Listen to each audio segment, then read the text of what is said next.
Bonsoir, bienvenue à Pour Diffusion immédiate, le podcast Agent de plieur. Donc ce soir, on va parler de la collaboration au sein de l'industrie des relations publiques. Et nos invités ce soir, Vicky Boudreau, cofondatrice de Bicom et présidente de l'ACRPQ, et Mariannick Boisvert, consultante et fondatrice de Mariannick. Donc vous êtes à la tête de vos deux entreprises et je serais curieuse de savoir est-ce que ça vous arrive souvent de collaborer avec Pigis, autre agence et tout, Mariannick? Moi, ça m'est arrivé souvent, puis quand c'est arrivé, c'est que soit que j'étais dans le jus, puis j'avais pas envie de faire le mandat toute seule, puis donc je travaille soit avec une autre relationniste. Ça m'est arrivé dernièrement aussi d'avoir un mandat pan-canadien, puis j'avais besoin de trouver quelqu'un pour le Canada anglais, donc j'ai eu à collaborer. Et aussi, c'est arrivé que des entreprises canadiennes anglaises, donc de Toronto, avaient besoin de quelqu'un basé au Québec pour collaborer aussi parce qu'ils ne connaissent pas le marché. C'est ça, c'est à peu près ça mes collaborations que j'ai eu l'expérience.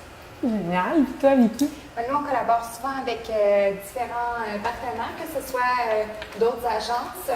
Souvent, on va être sur un mandat avec les agences de publicité avec lesquelles on collabore, qui vont plus faire la création, les agences de placement média. Puis de plus en plus, je trouve que les clients accordent une grande importance à ce qu'on fait, aux relations publiques, au marketing d'influence, à l'événementiel. Puis on est amené de plus en plus tôt dans les meetings de création d'idées pour créer ces campagnes-là. Puis souvent, nous, les relationnistes, les gens d'événements et de marketing d'influence, on peut dire que si le truc est de telle façon, un léger détail qui est différent, on peut faire plus de millage. Donc, que nos voix soient entendues avec ces partenaires-là, c'est génial. Sinon, on a différents partenaires aux États-Unis quand nos clients ont besoin d'avoir du travail qui est fait là-bas. Puis aussi, avant qu'on ouvre notre bureau à Toronto, on a collaboré avec différentes agences là-bas. Puis aussi, des fois, quand on a un mandat qu'on ne peut pas faire, on aime ça le faire avec des gens qu'on a comme vous, à qui on peut référer, qu'on sait que le travail va être bien fait. Puis aussi, des fois où il y a des conflits d'intérêts, on peut être approché par une marque. On a déjà dans notre portfolio client quelqu'un qui s'inscrit vraiment dans cette niche-là, puis ce serait pas top de faire les deux en même temps. Donc, Comme dernièrement, j'ai référé Vicky pour un mandat parce que c'est ça, c'était pas dans mes cordes, puis je l'ai référé. Ouais. On dit que, en fait, les gens à l'extérieur ont peut-être l'impression que le milieu des relations publiques, relationnistes de presse, c'est hyper compétitif. Mais est-ce que c'est un mythe selon vous ou il y a encore quelque chose dans l'air qui fait que... Bon. Moi, personnellement, je trouve ça beau. Je trouve qu'on collabore ensemble. Je trouve que, tu sais, on a un groupe de relationnistes sur Facebook où est-ce qu'on s'échange des contacts. On n'a pas peur de... Moi, il y a plein de relationnistes que j'appelle pour dire « Hey, j'arrive pas à avoir des retombées. Là, t'as-tu un contact? Peut-être, toi, t'as-tu des idées? On brainstorm. » Moi, je travaille seule. J'ai comme besoin de brainstormer des fois avec, tu sais, j'appelle Tara, j'appelle d'autres mondes, des fois juste pour brainstormer ou avoir, hey, c'est qui tu penses la meilleure influenceuse pour telle affaire? Puis, donc, je suis pas gênée de collaborer. Puis, ce que je trouve, c'est que tout le monde a l'air de bien aller. C'est drôle à dire, mais tu sais, je regarde là, toutes les agences, puis on n'a pas l'air de se piler ses pieds, on n'a pas l'air de se voler des clients. Tout le monde a l'air de, tu sais, prospérer chacun dans son domaine. Puis, je trouve ça beau, puis grâce à Agent de plieur, puis grâce à d'autres événements comme ça, on se voit, on est contente de se voir. Puis moi, je sens pas du tout la compétition. Puis quand il y en a, ben c'est dans la personnalité de la personne. Je suis tellement d'accord avec ce que tu dis. Tu sais, je pense que c'est une question d'individu. En fait, c'est pas nécessairement notre milieu qui est pire qu'un autre ou mieux qu'un autre. Il y a des gens qui sont compétitifs de nature, mais il y a des gens qui sont aussi désagréables. De nature! Donc, ils rendent les choses un peu moins fluides et moins agréables. Dans ce temps-là, c'est juste à eux qu'on ne réfère pas de clients. Je dirais que c'est plus le cas de mon expérience personnelle. J'ai plus vécu ça à Toronto ou dans un lobby de clients, de building de clients, quand on croise l'autre agence en processus de pitch. Ici à Montréal, on jase, puis on est content de se voir, tandis que là-bas, c'est une autre ambiance, une autre vibe complètement. Mais je pense que c'est pas l'image si dramatique qu'on peut penser. Et est-ce que vous auriez un exemple à... Non, c'est bon. Puis est-ce que vous avez un exemple, par exemple, d'une belle collaboration récente que vous avez pu faire avec un autre professionnel en relations publiques ou une agence de pub? C'est vrai qu'on peut élargir parce que c'est le grand domaine de la communication aussi. Là. Ben, ici au Québec, j'avais fait le lancement de la tyrolienne dans le Vieux-Port. Puis tu vois, ça, c'est un mandat qui me tentait de faire, mais je manquais de temps. Puis je l'ai fait avec Anne Dongua. Puis ça a été super bien. On s'est tous séparés ça. OK, toi, tu t'occupes de ça, moi, je m'occupe de ça. Puis on a eu des super belles retombées. Puis j'ai été super contente de ce cas-là. Puis pour ma collaboration avec le Canada anglais, j'adore l'agence avec qui je collabore à Toronto. Puis c'est pour le compte de Turkish Airlines, puis c'est vraiment le fun de travailler avec eux. On a eu un voyage de presse au printemps, eux, c'est à l'automne. Puis on s'échange plein de... C'est fun la différence de mentalité de Toronto et Montréal, les contacts de Toronto-Montréal. Des fois, j'ai l'impression qu'on est plus proche des journalistes, nous, qu'eux le sont. J'ai l'impression qu'on a une relation de proximité avec les journalistes que eux. Je ne sais pas si c'est toi, tu fais plus Toronto. En fait, ici, on est beaucoup plus familier. On va se rappeler si une journaliste vient d'emménager avec son copain. On est Facebook. On est sur Facebook, on connaît l'âge de leurs enfants. Puis ici, c'est un milieu, en fait, c'est partout pareil au Canada. Il reste environ 90 médias traditionnels. C'est un peu inquiétant, mais il faut être créatif. Ouais. Mais en fait, ici, on a l'impression qu'il y a beaucoup de pigistes qui collaborent à plein de magazines. Donc, on va les voir plus souvent parce qu'ils couvrent différents types de sujets. Donc, tandis qu'à Toronto, il reste encore un petit peu plus de médias où ils sont en poste et ils couvrent un seul truc. Ouais, c'est une question culturelle, je pense. Ouais. Et tu sais, qu'est-ce qui est le fun ici, c'est qu'on a tellement comme une communauté au Québec, ce qui fait que, mettons, nos médias comme reach quand même fort, tu sais, pour comme bifurquer un peu sur le sujet, parce que c'est sûr que, mettons, des fois dans le Canada anglais, ben, tu sais, il n'y a pas la barrière de langue, fait que, tu sais, ce qui se fait à New York, ce qui se fait à Los Angeles, ben, tu sais, il veut pas, ça les cible aussi, tu sais, avec la mondialisation, fait que, tu sais, reste que, oui, il y a plus de médias, mais en même temps, j'ai l'impression qu'il doit y avoir une partie d'audience qui est perdue parce qu'ils vont plus suivre du côté des États-Unis, ce qui fait que c'est un double défi, tu sais, quand on engage justement sur des influenceurs ou... Oui, tout à fait. Le microcosme de célébrités qu'on a au Québec, on est chanceux. Mais oui. Il n'y a pas ça. Il n'y a pas ça parce qu'eux sont plus tournés vers les États-Unis. Donc, quand on cherche des ambassadeurs, des porte-paroles canadiens qui habitent à Toronto, à la limite, c'est plus difficile qu'au Québec. Je vais juste apporter un point que la collaboration elle sert aussi dernièrement, on l'a vécu dans le groupe de Facebook, mais quand il y a un mauvais client, on se passe le mot, soit un mauvais payeur, soit quelqu'un qui change d'agence à chaque année.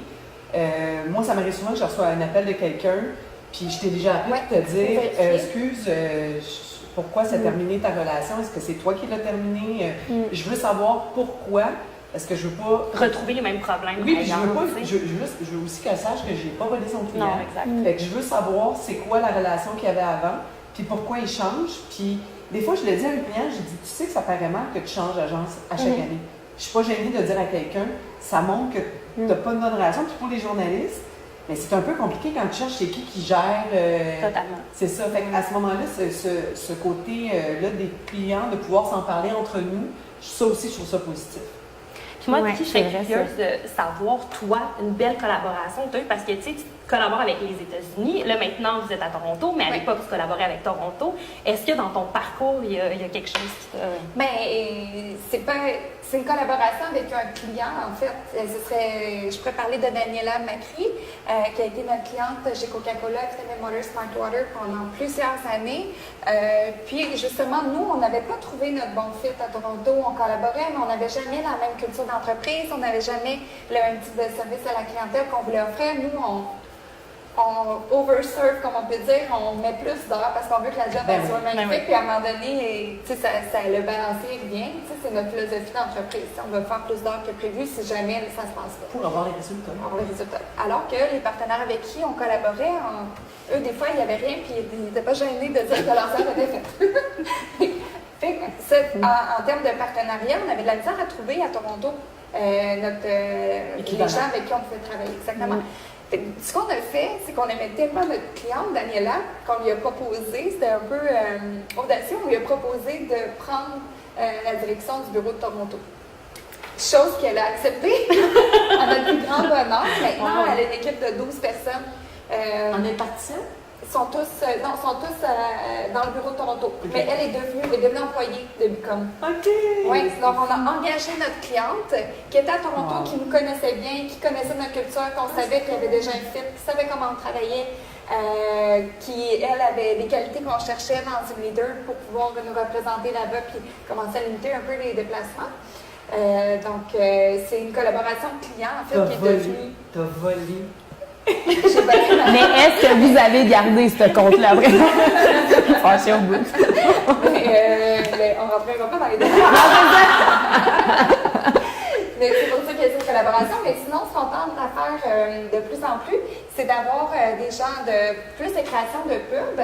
On collabore beaucoup avec la compagnie Human, qui sont dans le Mainland, près de chez nous, où on va avoir un créatif qui va venir en session de brainstorm avec nous.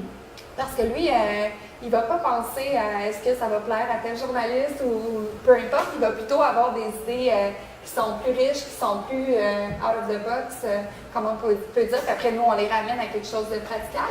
Mais ça nous amène ailleurs. Puis les meilleurs relationnistes ou les meilleures pratiques, souvent, dans notre industrie, quand quelque chose fonctionne bien, on a tendance quand même à le répéter. Puis nous, on essaie de...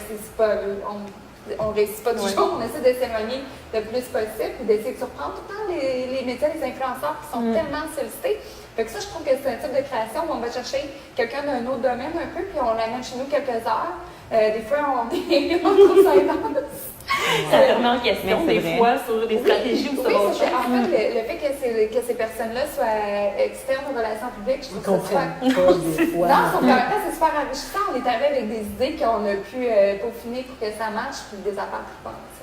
Mais ça m'a fait penser à quelque chose parce que maintenant, on veut pas, sur les médias sociaux, ben, tu sais, les unboxings, les stories dans les événements. Tu sais, avant, peut-être que, tu sais, justement, ceux qui ne voulaient pas dévoiler leurs trucs, etc., ben, c'était plus facile. Mais maintenant, là, ton idée, là, que tu as envoyé ton unboxing de fou, tout le monde le voit, là. C'est ça. Tu sais, tout le monde le voit, ton événement, ton truc. truc. En même temps, c'est inspirant. On peut regarder qu'est-ce que c'est international, on peut regarder qu'est-ce moi, ce que j'aime. C'est flatteur quand quelqu'un copie. Ben oui. Oui, complètement. Puis ce que je trouve intéressant aussi, c'est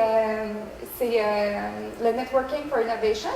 C'est plus de rencontrer du monde dans des pratiques qui n'ont aucun rapport avec ce qu'on fait. J'ai eu l'opportunité de faire une certification à l'Institut de leadership de John Molson Business School il y a un mois ou deux.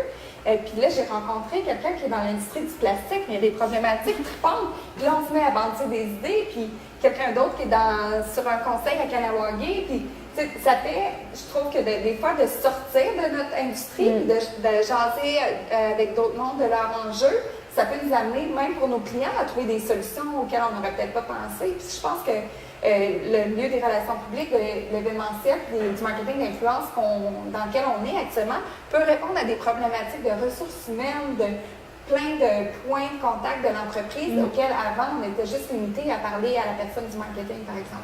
Donc, les possibilités sont infinies, puis la collaboration, c'est ce que ça amène. Ça ouvre l'esprit, puis ça nous permet de voir autre chose. Tout le but du podcast, c'est de collaborer entre relationnistes de presse, mais tu ouvert la porte pour collaborer avec les agences et tout ça. Puis moi, j'ai comme une obsession avec la gestion des médias sociaux. C'est-à-dire que quand je rencontre un client, je suis comme, c'est qui gère les médias sociaux? Puis des fois, ils vont me dire, ben là, j'ai pas personne, ou je travaille avec un tel, puis c'est à cause de la relation entre nous et cette personne-là. Ça doit être comme ça, elle est liée. Fait que, tu sais, souvent, j'essaie de rentrer quelqu'un que moi je connais, je vais lui suggérer des gens que je connais parce que je suis habituée de travailler avec eux, je suis habituée de collaborer avec eux. Mais quand je rencontre une nouvelle compagnie, ben c'est ça, tu sais, je leur dis, tu sais, je veux le savoir, puis je suis un peu fatigante parce que les résultats qu'on a, ben s'ils sont pas bien transmis après ça sur les réseaux sociaux, j'ai l'impression ça sert à rien, mais c'est comme c'est un tout, comme l'événement. Tu sais, l'événement, je vais être comme, OK, y a-tu un coin Instagrammable? Y a-tu... Tu sais, j'y pense au lancement, que le lancement comment il doit être fait, parce que c'est toutes mes années en événementiel. Mais quelqu'un qui fait juste comme relationniste de presse puis qui pense pas à tous les petits détails du lancement ou les médias sociaux, qui fait juste sa job.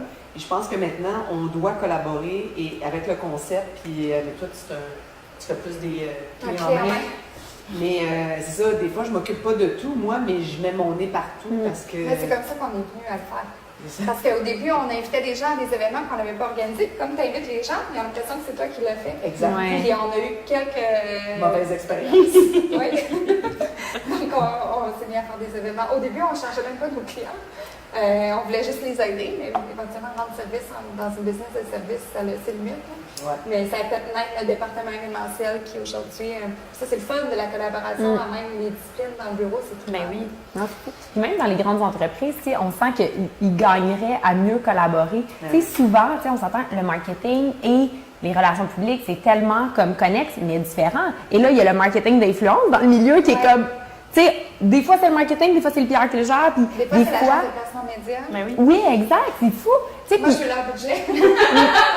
Oh my God. Oui, C'est un effectivement. autre débat, un autre podcast. Effectivement, mais tu sais, c'est fou comment que, tu sais, dans ce genre, tu sais, conseil, tu sais, je veux dire, des fois, parlez-vous parce que, tu sais, justement, sûrement que ça vous arrive, des fois, que t'es comme, oh my God, parfait, t'envoies un hit, c'est super cool dans un magazine à ton client, puis c'est comme, oh non, c'est quelque chose de payé, mais t'es comme, mais non, mais c'est pas payé, genre, j'ai envoyé le produit, elle m'a demandé les photos, elle m'a, non, mais comme le marketing me dit que c'est payé. Fait que des fois, là, c'est comme, oups, tu sais, peut-être, tu sais, de se parler.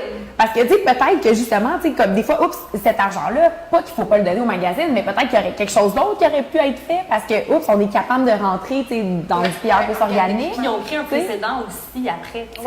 Ouais. Fait que ça, c'est difficile d'expliquer à un client après ça, ben moi, je peux t'obtenir ça sans marketing, ou de l'expliquer aux médias, tu sais. Donc, Mais ça, heureusement, comme je le disais plus tôt, j'ai l'impression que les clients impliquent tout le monde De plus en plus. de plus en plus. Ouais, dans les compagnies pharmaceutiques, entre autres. Là. Des fois, c'est fait de façon en test. Là. Ils mettent tous autour de la table, ils mettent le budget, puis Amusez-vous. amusez-vous. C'est bon, ça. Donc, ouais, non, c'est intéressant. Parce que je trouve qu'il y a encore beaucoup d'éducation à faire sur notre métier aux clients. ouais. Complètement. Je suis encore surprise qu'en 2018, tu sais, on doit encore bien expliquer justement la relation des médias sociaux, du marketing. Tu sais, chaque fois que, souvent je rencontre un client, puis je lui dis, c'est quoi ton plan de com? Moi, je fais partie de ton plan de com, mais je peux-tu voir ton plan de com? Parce que c'est pas juste les relations publiques qui vont faire que ton produit va se vendre. Ben non, exact. Fait que je voudrais savoir, c'est quoi ton échéancier, c'est quoi les étapes, qu'est-ce qui doit être fait. Fait que c'est pour ça que des fois, ils comprennent pas toujours le rôle qu'on a, fait qu'on a encore de l'éducation à faire. Puis vous, qu'est-ce que vous pourriez dire? C'est quoi vos critères pour une collaboration gagnante? Est-ce que vous avez soit des critères ou est-ce que vous avez des exemples qui font que, OK, ça fonctionne si ces ingrédients-là sont là? Ben, je pense qu'il faut avoir du fun, il faut bien s'entendre, il faut avoir la même éthique de travail puis le même désir de résultat. Moi, il y a un professeur qui m'a donné un truc à l'université, mais beaucoup trop tard, genre avant dernière session, qui m'a dit quand tu te mets en équipe avec d'autres personnes, demande-leur est-ce qu'ils sont là pour un A+, ou ils veulent passer, puis tu vas t'éviter bien des mots de tête. Parce qu'on n'a pas, on va pas tous à la même place, puis avec les mêmes motivations, tu sais. Fait que de là, pour tel type de client qui est hyper rigoureux, hyper exigeant, on peut collaborer avec telle personne, puis si la personne elle va aller souper après et avoir bien du fun, ce sera peut-être pas la même personne, tu sais. Fait que je pense que pour différents types de clients, mais il y a différents partenaires potentiels, mais de s'assurer qu'on a les mêmes valeurs, puis que ça va être simple, qu'on puisse parler aussi. Moi, j'ai des agences de Toronto qui m'appelaient, qui passaient par-dessus moi pour appeler mes clients, pour les ramasser. Tu sais. Mon Dieu. Aujourd'hui, là, ça me dérange pas de les croiser dans un lobby pitch. Avec mon équipe. Mais tu me fais penser à une collaboration que j'ai en ce moment, que je vis en ce moment, parce que c'est une annonce avec 3 partenaires, puis ils ont engagé 3 PR. Donc, chaque partenaire a son PR. Puis on a pris la liste des médias, puis on se les séparés. Puis au fur et à mesure, on a fait notre tableau Google, puis on tenait au courant, puis on s'échangeait des affaires, tout ça. Puis ça a super bien été parce qu'on était 3 professionnels qui avaient pour but de bien représenter son client. On est habitué de faire ce qu'on fait. Puis ça s'est super bien passé. Fait que, puis, quand je t'ai parlé de ma collaboration aussi avec la Tyrolienne, à Dongois, les yeux fermés, là, j'ai confiance. Fait que je pense qu'à partir du moment où tu as quelqu'un qui travaille bien, je veux dire, c'est ça, c'est d'avoir le bon partenaire avec qui collaborer. Si tu as quelqu'un justement qui n'a pas le même critère de « Ah, moi, j'avais fait, j'ai pas de résultats. » OK, mais c'est à cause... c'est vraiment quelqu'un qui a faim, qui en veut des résultats. Moi, je carbure aux résultats. T'sais. Des fois, je le dis à mon client, je lâcherai pas tant que je n'aurai pas. Si on dit, je ne calcule plus mes heures. Ouais. C'est comme, je dis, je veux l'avoir. Le hit qu'on veut. Là. C'est ça. Des fois, tu peux te retrouver à collaborer par accident, ce qui nous est arrivé à un moment donné. Des fois, des grosses entreprises vont engager comme 2 firmes PR pour un projet similaire, mais géré par 2 budgets de 2 départements différents. Fait que des fois, tu peux apprendre un peu comme ce qui nous est arrivé, que c'est comme, oups, finalement, on pensait te sous-traiter ce mandat-là, mais on savait pas qu'eux avaient engagé quelqu'un d'autre, blablabla. On l'a fait ensemble. Puis c'est ça, tu sais. C'est ça, il faut que faut qu'on ouvre, à ce moment-là, tu ouvres carrément. Nous, on avait nos Google Excel. C'est comme, salut, voilà mon Google Excel. C'est comme, parfait, voici qu'est-ce qui est fait. Vous allez jusque-là, nous, on va jusque-là. Parfait, prenez pas eux, c'est nous, vous pourrez, tu sais. Qui que les meilleurs contacts, toi, tu connais lui, puis moi, lui, OK. Mais je suis quand même convaincue que c'est pas tout le monde qui est dans sa personnalité de faire ça. Non, c'est sûr. De partager. Ouais. Mais on est réticents, on est frileux de nos contacts aussi. Oui, c'est ça. À la Par rapport base. aux clients, mais entre nous, j'imagine que si on est tous en affaires, tous en affaires, Tout on a les le monde a le même contacts. contact. Mais c'est Après ça, les tu as des relations. relations privilégiées Et voilà, avec ouais. certaines personnes. Mais en même temps, les contacts bougent tellement. Et voilà. Ça, c'est pas ça. Voilà. La liste est plus bonne dans 3 mois, là, tu sais. Et on parlait de contact, relations, et tu es directrice de l'Alliance des cabinets de relations publiques Oui, j'ai depuis accepté cette année. la présidence en juillet. Parce qu'elle avait du temps libre. Tout à fait. Je me cherchais un petit parascolaire avec mes 2 enfants en bas âge et mon entreprise. Mais non, sans blague, c'est vraiment un mandat duquel je suis énormément fière et que je prends à cœur. J'étais vice-présidente l'année précédente, puis à l'Alliance, ce qu'on veut faire, en fait, c'est faire rayonner la profession, s'assurer de l'éthique dans notre industrie, puis on a différents enjeux. On est 17 cabinets membres maintenant. Puis on se réunit quelques fois par année, puis on échange sur les pratiques, sur les différents enjeux, que ce soit la rétention de talent, que ce soit les nouvelles industries qui s'en viennent et qui peuvent devenir nos clients, que ce soit l'intelligence artificielle, l'industrie du cannabis, qu'est-ce qu'on va pouvoir faire, pas faire, etc. On a des membres qui, eux, sont plus dans la gestion de crise, le lobbying, donc on peut voir de quelle façon, quelles sont les lois qui encadrent ces pratiques-là, est-ce qu'on peut prendre position, s'il y a des choses avec lesquelles on est moins confortable. Donc ça, c'est un exemple incroyable, je trouve, de collaboration. Tout le monde y gagne. Puis maintenant, on a différents types de cabinets, des plus grands comme National, des plus petits, des gens qui font plus du marketing d'influence, etc. D'autres personnes qui font plus, des fois, des projets d'acceptabilité sociale qui sont plus loin de ce que nous, on fait, par exemple, à notre bureau. Puis on a beaucoup de choses à apprendre des uns des autres. Puis est-ce que l'industrie va bien? L'industrie va bien, l'industrie est en évolution. La ligne est mince entre, des fois, justement, quand je disais à la blague tantôt, les budgets d'achat média qui devraient être à nous parce que c'est nous qui faisons le marketing d'influence en relations publiques. Mais l'industrie va bien. Il y a un enjeu de recrutement de talent au niveau des postes seniors plutôt. En agence, donc c'est à voir c'est quoi la perception. Je pense que dans les universités, les inscriptions dans les cours relatifs à notre industrie vont bien, mais ensuite de ça, je pense qu'il y a une pratique où certaines personnes choisissent de travailler chez le client en pensant qu'ils vont avoir une meilleure conciliation travail-famille ou ce type d'enjeux-là qui sont des mythes en fait par rapport à notre profession. On va travailler là-dessus pour essayer de défaire certains de ces mythes-là dans la perception que les gens ont. J'avais sorti ma petite plaque, on dirait que je te remets ta plaque honorifique. Donc, c'est un exemple, ça. Mais c'est un exemple, exact. Oui, Tara et son équipe ont reçu l'accréditation A+, en fait, qui est une certification qui est remise aux membres de l'Alliance, qui vient après un examen exhaustif que je suis certaine que vous avez eu beaucoup de plaisir à faire. On se rend compte que... Combien de pages? En fait, on demande au cabinet de nous partager certains documents internes, c'est quoi leur procédure, comment ils sont organisés au niveau des employés, leur système comptable, etc., pour s'assurer que tout le monde a une rigueur et une structure qui est similaire. Ensuite de ça, il y a différents, peut-être qu'on peut en souligner un ou deux. Je te passe la place. Par exemple, l'engagement qu'on a, ce serait de ne pas divulguer de quelques actions, que ce soit des informations confidentielles qui sont relatives à nos clients. Ensuite, de ne pas nuire à la réputation d'une entreprise concurrente. En fait, c'est comme un code d'éthique d'honneur qui assure que les membres qui ont reçu l'accréditation A+, respectent. Donc, pour les clients, c'est un gage de service de qualité. Puis nous, on est là aussi pour faire rayonner notre industrie, puis s'assurer non seulement qu'on ait des jeunes qui s'inscrivent à l'université, mais aussi que les clients comprennent bien notre travail, comme on en discutait tantôt. Et en terminant, pour les cabinets ou les relationnistes de presse qui n'ont pas eu la chance justement de tenter des collaborations, peut-être par peur ou pour d'autres raisons, qu'est-ce que vous auriez envie de leur dire? Moi, je pense qu'il faut oser, il faut essayer, il faut juste trouver la bonne personne qui a un peu la même personnalité que nous et la même éthique que nous. Puis peut-être aussi des fois, c'est que c'est quelqu'un qui a plus de connaissances, avec qui tu te complémentes bien.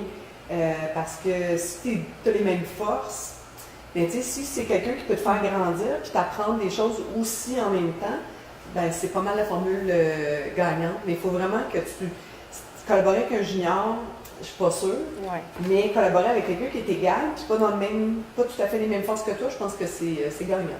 Puis moi, je pense que j'ajouterais aussi que ça vaut la peine des fois quand on croise quelqu'un qui fait le même travail que nous, de prendre le temps d'aller luncher, de prendre le temps de prendre un café, de bien comprendre qu'est-ce qu'ils font, de voir si un fit naturel, même si on n'a pas quelque chose. Parce que la journée où on a quelque chose à envoyer à quelqu'un, là, tu sais, il est temps un peu là, pour commencer à développer des relations, à prendre des chances d'envoyer un client à quelqu'un où ce ne sera pas le meilleur fit. Fait que je pense d'entretenir ce réseau-là aussi. Mais tu vois, c'est ça. De ne pas avoir peur. Quand je parlais que moi, même quand j'étais en événementiel, pour moi, ça n'existe pas, la compétition. Fait que, tu sais, je dîne avec Tara, toi, on serait dû. Ah oui? Nous, on se voit le soir. Ah, c'est pas super. Mais c'est ça, puis souvent, je reach out, tu sais, à des relationnistes. Hey, on est dû pour aller luncher, là, puis tout ça. Puis justement, ça permet de savoir sur quoi ils travaillent, puis tout ça. Puis on parle des influenceurs. Oui, toi, ça tu bien été, toi, avec cet influenceur-là, puis, tu sais, tel client, tout ça. Fait que je trouve ça bien, justement, d'entretenir le réseau et de ne pas se voir comme des compétitions. Mais non, tu sais, moi, c'est ça, je trouve que quand chacun a ses domaines un peu, tu sais, moi, je suis pas en beauté. Tu sais, je viendrai jamais jouer dans vos plates-bandes, moi, je suis pas là-dedans. Fait que, tu sais, je trouve ça bien, on dirait que chacun a son modèle d'affaires, a ses clients, puis je trouve pas qu'on rentre en compétition. Moi, je trouve que tant qu'on se respecte, puis c'est ça, puis si il y a un de tes clients qui m'appelle, ben c'est ça, moi je vais t'appeler pour vérifier, OK, pourquoi, je veux que tu le saches. Oui. C'est comme si tu sors avec l'ex De ton ami. de ton ami. Tu sais, tu l'avais pour lui dire, c'est-tu correct? Oui, ou est-ce qu'il est dangereux? Est-ce qu'il est dangereux? Mais j'aimais que tu parlais justement, tu sais, mettons, on parle beaucoup d'influenceurs en ce moment aussi, mais c'est vrai que des fois, comme, OK, tu sais, il n'y a pas encore de carte de prix encore. Fait que des fois, c'est bon de juste avoir une idée de, comme, OK, pour une campagne similaire à la mienne, comment elle a chargé. Comme ça t'aide aussi à bien. Oui, les résultats. Oui, effectivement. Tu sais, j'appelle plein de monde, je fais OK, as-tu fait des codes promo, comment ça a été, c'est quoi les résultats? Parce que on dirait qu'ils ne savent pas, les influenceurs, le résultat, ils ne demandent pas. Je comprends pas, ça devrait être dans ton kit média, là, tu devrais avoir tes résultats dans ton kit média, non? Fait que là, je suis comme, mais là. Puis moi, de plus en plus, mes clients, ils veulent plus payer. Ils préfèrent des codes promo, puis de voir les résultats et tout ça, tu sais, pour voir justement la valeur de ton influence. Oui, tout à fait. Fait que c'est ça. Bien, un gros merci, les filles, d'avoir été, d'avoir collaboré à notre podcast. Donc, il y a Marie-Année Boisvert et Vicky Boudreau. Merci, mesdames, d'avoir Et collaborer. collaboré. Collaboré. Merci. Merci.